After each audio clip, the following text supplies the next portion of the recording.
I have been actively looking into Hausa Indigenous architecture and how that architecture came to be, and what are some of the factors that have influenced the beauty of Hausa architecture, but also the Hausa cities. Just last week, we talked largely about how vegetation really shaped the economy, but also facilitated the growth of individual homes and also ultimately the Hausa cities, which was absolutely eye opening to see. And one thing that started to stand out for me, especially when I looked at the vegetation layout, where we were talking about Kakara, we were talking about Saura, and we were talking about Daji, is that that system ended up creating a self-sustaining economy and individual homes and also cities, because the Hausa people found a way to use plants to build, protect the outer layer of their mud architecture. They also found a way to use plants to sustain their everyday lives. So from food, medicine, all that, it was a very self-sustaining economy. And so when I looked at the indigenous knowledge, there was zero landlessness, there was zero homelessness. Everything was very self-sustaining. And so I started to ask myself, then what happened? What was the shift, especially because when you look at modern day living today, homelessness has become such a huge topic, and it's something that we cannot run away from. A lot of us are struggling to own homes very early, as if you compare it to Hausa architecture. So what I did is that I did a direct comparison of modern living versus indigenous Hausa architecture. I drew a lot of lessons from the Hausa community just to look at a few things. So some of the things that I looked at was land. Today, we know that land is a commercial property. When you look at the way Hausa people used to live, land was pretty much owned by the indigenous community. Land was never claimed to be of any single person. And then the other thing is that you see that land clearing started to shape the indigenous foundation of Hausa architecture, and that started to lay out the foundation of how the house was going to be built and even the city. And so land clearing was very spiritual and very centered.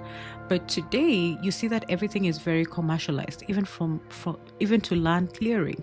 Land clearing has become a very commercial process.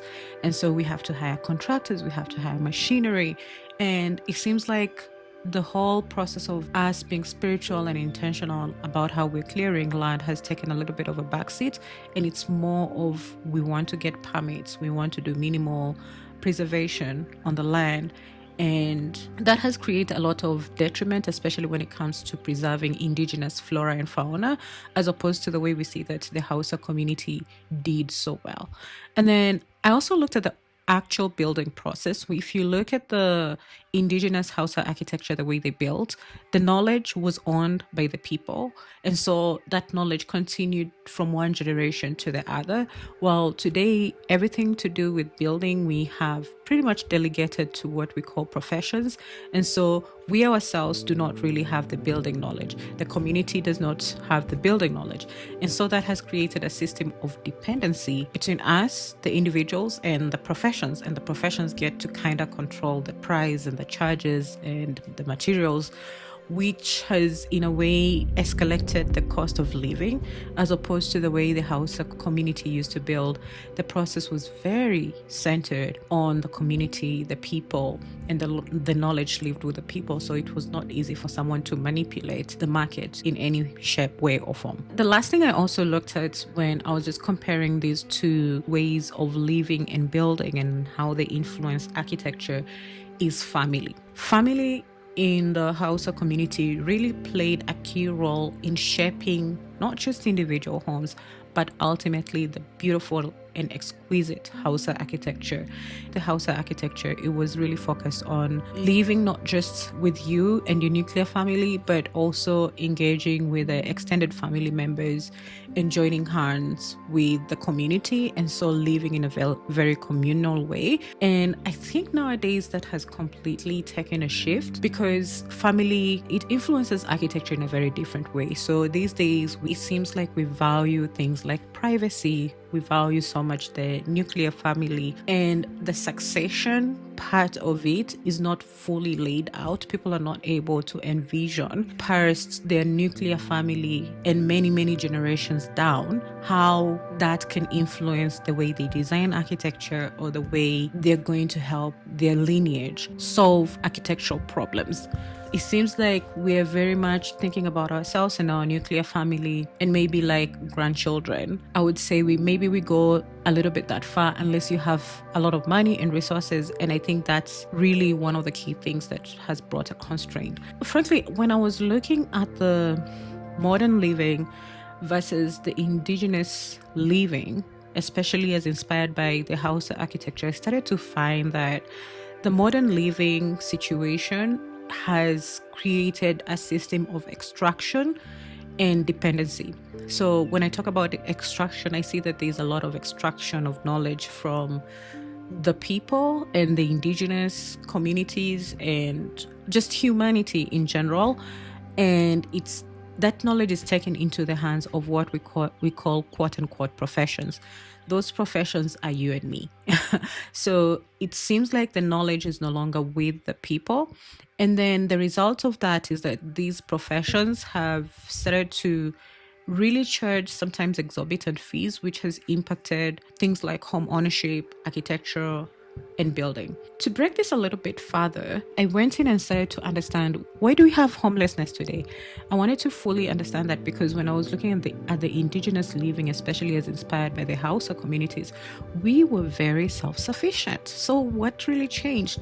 And when I was looking at homelessness, one thing that I realized is that homelessness is a mass social condition. It's not just affecting us as African, it's affecting everybody globally, even the so-called first world. And so it's a mass social condition born from policies of land enclosure, colonization, and industrialization. So these three things have really impacted home ownership, architecture in a very big way. I can show you like real-time global numbers that support this. So from the global data of unhoused population, you can see that the people here that have no shelter, in 2005, we had over 100 million people reported. Remember, these are only reported cases. Over 100 million people were completely homeless. In 2021, that number rose to 150 million. And in 2024, it was reported around over 140 million people were homeless globally. So these numbers are staggering, especially if you take into consideration that these are just the reported numbers, and there's so many other people who've not been accounted for. And it's currently estimated that we need at least 96,000 homes daily globally so that we can be able to meet the housing crisis. Now, when I was looking at all this, I was asking myself, where is the extraction really happening?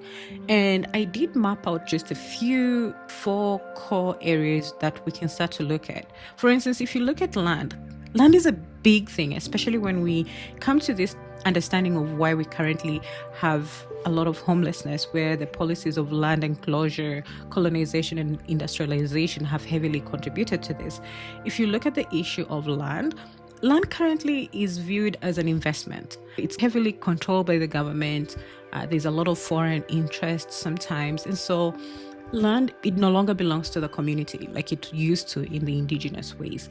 We have a lot of boundaries and restriction which have created room for a lot of communities, especially indigenous communities, to be manipulated and be taken advantage of. And the way we view land today, the whole community aspect has been removed. And so I think solving the land issues will be a huge part of us helping ourselves be in a much better place. Because if I give you a practical example that paints an actual realistic picture of the land issues that we currently have from a Kenyan perspective, because I'm Kenyan, so I can give this as a realistic example. Recently, Israel purchased close to 520 acres in my country, Kenya, and this caused such a stir, and the concern raised here when people were looking at all this information is, how is it that a foreigner was actually able to come into Kenya, when fellow Kenyans themselves, for them to own that massive type of land, it's not easy. So we had created laws and rules that allowed us to make sure that we're not easily manipulated. So when a foreign person came and took prime land that supports massive agriculture for our economy, that started to raise a lot of questions, because it raised a lot of questions of, are we going back to colonialism? And let me paint a realistic picture of colonization and what happened with the British people and what they did to us in Kenya, especially when it comes to land. Land access, like I said, like in the indigenous communities, was communally owned. Therefore, that guaranteed everybody to be able to own land, to be able to build. If you were like around 16, 18, you already had a piece of land, you could easily build. Unlike today where you work your whole life to be able to own land or even build. And unfortunately, some of us are not even able to do any of that. Now, the British government came and did this thing we now call colonization, which is horrible. And post-colonization, what happened is that, the government was promising housing for all, but people really started to question the land access issue. And so what happened is that the British government created what we call the willing buyer, willing seller system. And this willing buyer, willing seller system was an agreement that was forced upon a lot of the African leaders to sign a constitution that guaranteed private property rights. Now, why were they doing this? The reason they were doing this, it's because they wanted to make sure that the new government, the Kenyan government that was coming into power, right, could not just seize the stolen land from the white settlers, the British people, and give it back to the indigenous people of what this area now was called Kenya.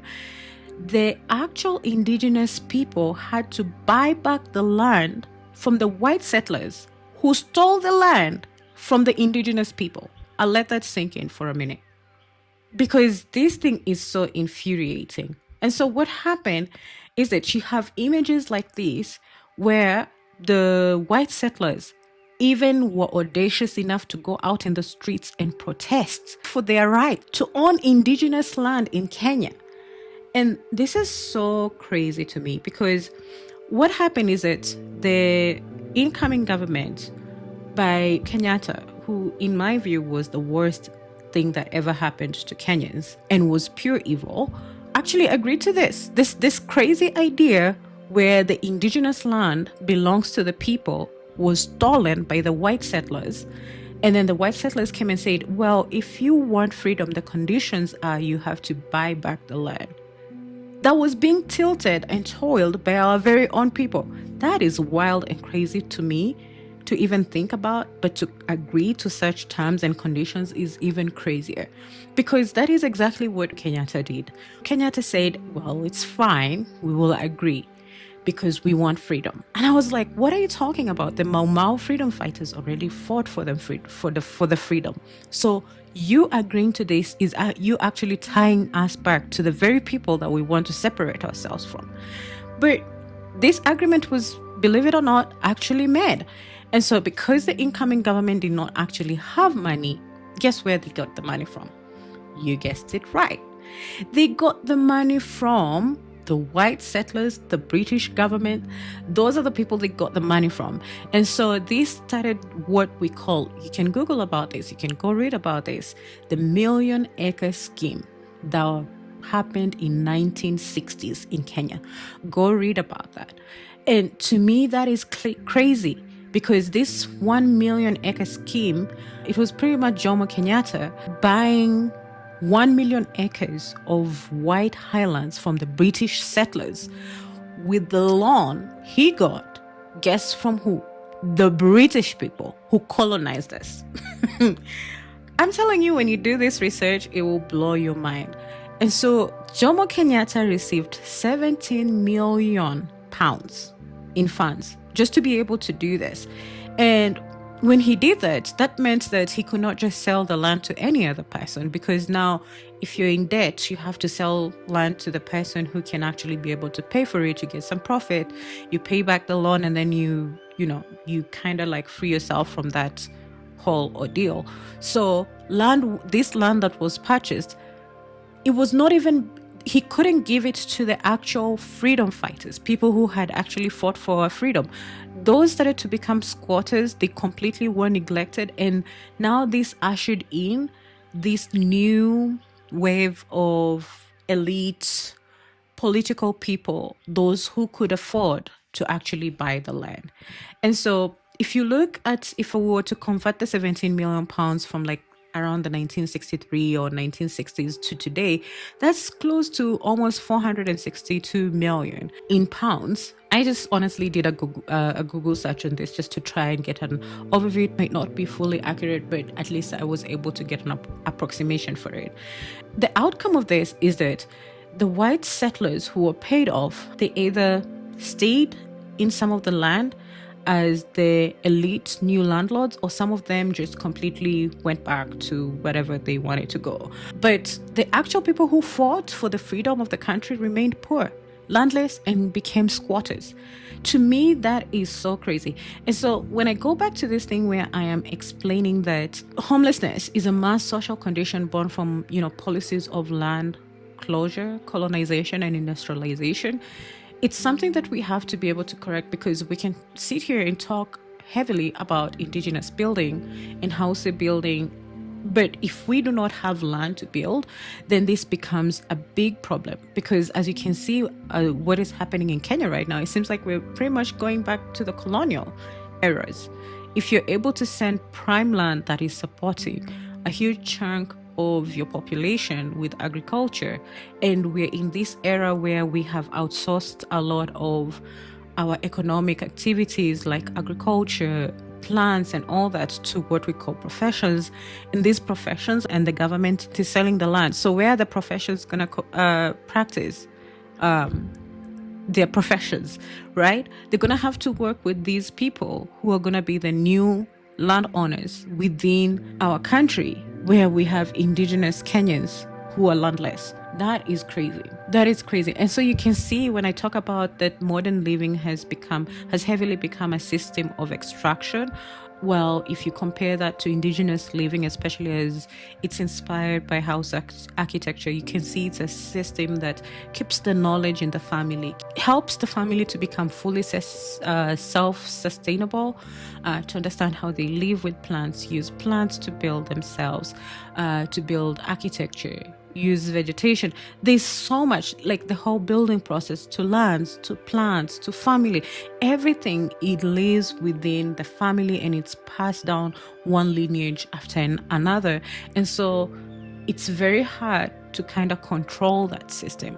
And so it seems like that system had to be evolved to this new system where extraction of knowledge is at the center of how we're building and how we're living today, and we have to find a way to be able to correct this. Let me know what you think. But as I was looking at the house living and architecture, and I was looking at the family unit and the dynamics of it, all this emerged, and it was like an aha moment for me. And I thought, let's come here, let's have an open conversation and see what you guys also think. Thank you for always being so kind and supportive, and for all the new subscribers, welcome to the village. Please be sure to give the video a thumbs like. Be sure to become a member if you're able to. It really helps us. It helps out with the research. But also, more than anything, just leave a comment and engage with the video and share it with one or two people, because that really helps us to grow the community and to spread the message. Until next time, guys, cheers.